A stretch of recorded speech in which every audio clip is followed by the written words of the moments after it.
The sun was beginning to set over the city, casting long shadows across the construction site where Jacob Moore was working. He had been at it for hours, laboring under the hot, unforgiving sun, lifting beams, hammering nails, and overseeing the progress of a new skyscraper. As a construction worker, Jacob was no stranger to hard work. He had grown up in a neighborhood where every day was a fight for survival, and work was the only way to get ahead. Now, at 38 years old, he had made a name for himself as a skilled laborer, known for his unwavering dedication to his craft. Jacob was one of the few black workers on this particular job site, and though the diversity was minimal, he had never minded. He worked hard and kept his head down, letting his actions speak for him. That evening, as the sounds of the bustling city slowly faded into the background, Jacob heard the familiar sound of a car pulling up. It was a luxury vehicle, the kind that had become an all-too-common sight in the affluent district where the construction was taking place. The car door opened, and a man stepped out, Michael Daniels, the millionaire developer who had hired the company to build the tower. Jacob knew Michael by reputation.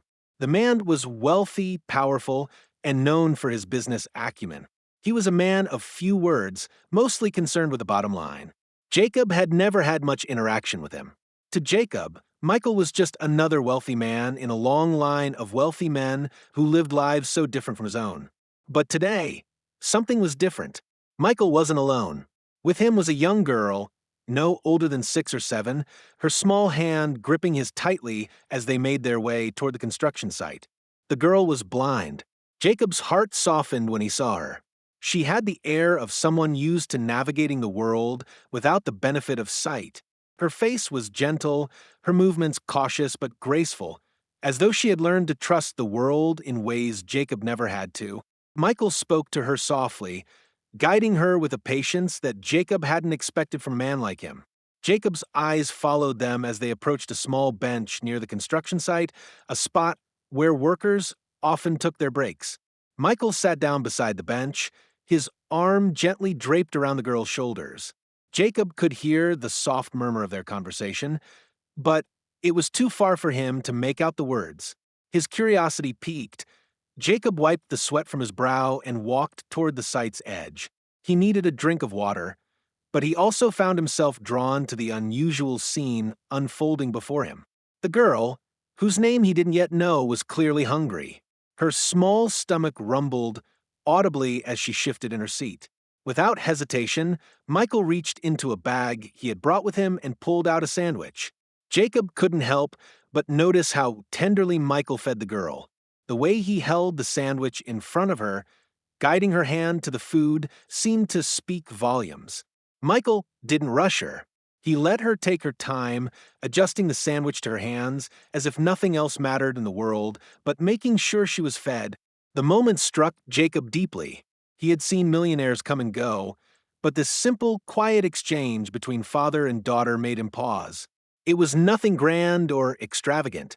There were no cameras, no speeches, no show of wealth. Just a father feeding his daughter, tenderly, with all the love in the world. Jacob felt a lump form in his throat. He had seen the sharp edges of life, the harshness, the struggle, but he had never once been given the privilege of such love. Sure, his mother had cared for him the best she could, but his father was long gone, and love was often overshadowed by the need to survive. To Jacob, this act of care, of kindness, was so foreign yet so beautiful that it nearly overwhelmed him. He stood there for a moment, watching them from a distance, before turning to head back toward the site.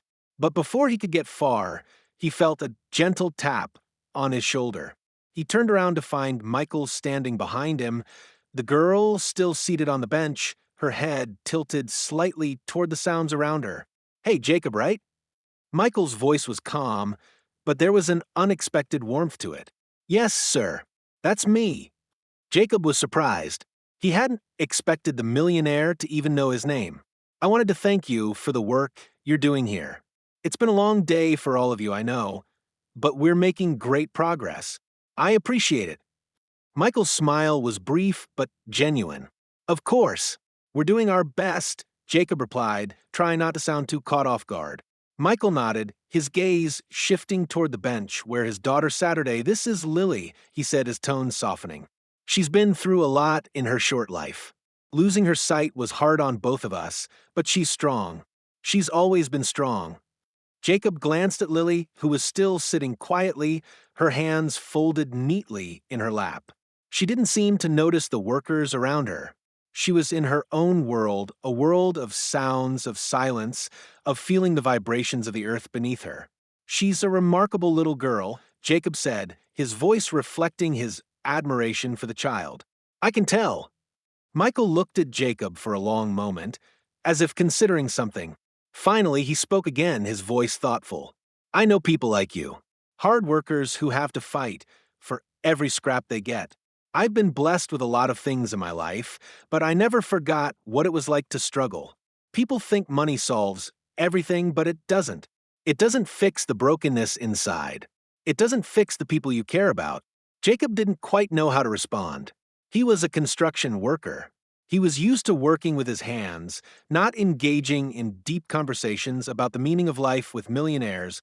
Still, there was something about Michael's words that struck a chord in him. He had been so focused on surviving, on getting by, that he hadn't really thought about the larger picture. Michael paused before continuing. "I've been looking for someone who can help me with something important. I need someone who understands the value of hard work, someone who doesn't take things for granted." He looked directly at Jacob. "I think you might be the right person for the job." Jacob blinked, his heart racing. "What do you mean?" Michael smiled, his eyes glinting with a hint of something Jacob couldn't quite place. "I want to bring someone on board for a project. It's not construction. It's something different, something that could change everything. And I think you're the right man for it. But before I explain any more, I need you to meet me tomorrow after work. We'll talk about it then." Jacob's mind was racing. What was Michael talking about? Why him? He was just a construction worker. But something in Michael's voice told him this was a chance he couldn't ignore. "All right," Jacob said, his voice steady despite the questions swirling in his head. "I'll be there." As Michael turned to leave, he glanced back one last time at the construction site. His eyes softened as he looked at Jacob. "I believe in second chances," he said quietly. "Maybe it's time you get yours." Don't miss out on the next twist in this life-changing story. Subscribe to expect stories for more incredible tales.